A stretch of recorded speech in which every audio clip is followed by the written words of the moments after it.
Hey guys, my name is Jordan and today I'll be going over the solution to 2sum. So let me go ahead and read the problem for y'all.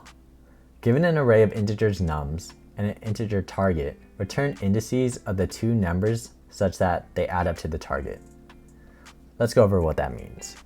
So over here we're given 2, 7, 11, and 15, and we're given a target of 9.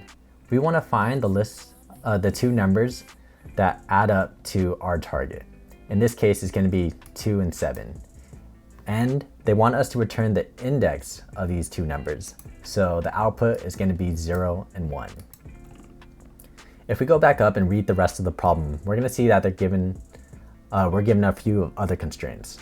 They say that there's exactly one solution.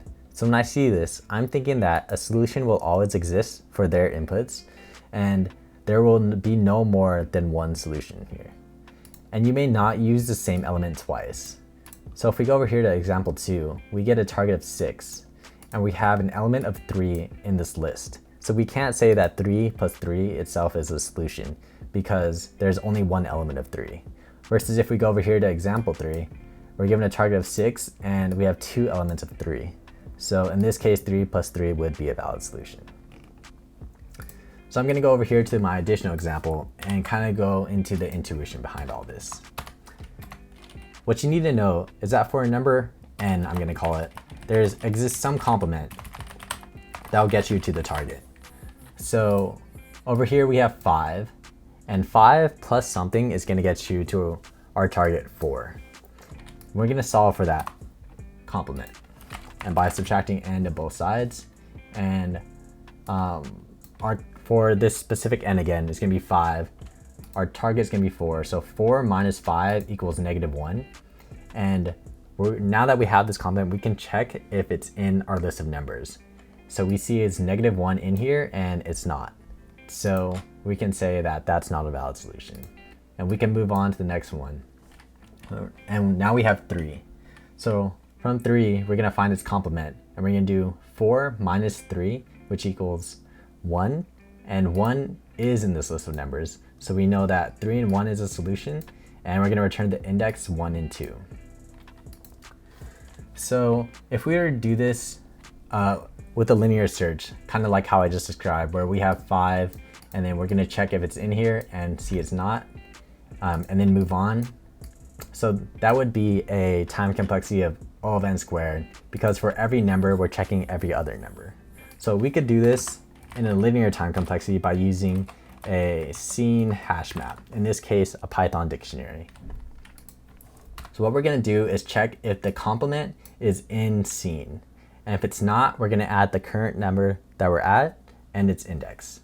So we're going to start over here again at 5, and we know its complement was 4 minus 5, it's -1. And we're going to check if -1 is in scene, and it's not. So we're going to add the current value that we're at, which is going to be 5, and its index, which is 0. And next we're going to move on to 3. And we're going to check again, is 4 minus 3, which equals 1, the complement. Is 1 in scene? It's not. So we're going to add the current value that we're at and its index, 1. Next we're going to move on to 1. And we're going to check its complement. 4 minus 1 equals 3. And 3 is in scene. So we can go ahead and return our current index, which is going to be 2. And the complement's index, which is over here, is going to be 1. And that will be our solution. And now we're just going to go ahead and code that up. So moving down over here, we're going to instantiate an empty dictionary. And then for I and enumerate nums. So what enumerate allows us to do is access the index and value of the element at the same time. So we're going to go complement equals the target minus n, which is our current value.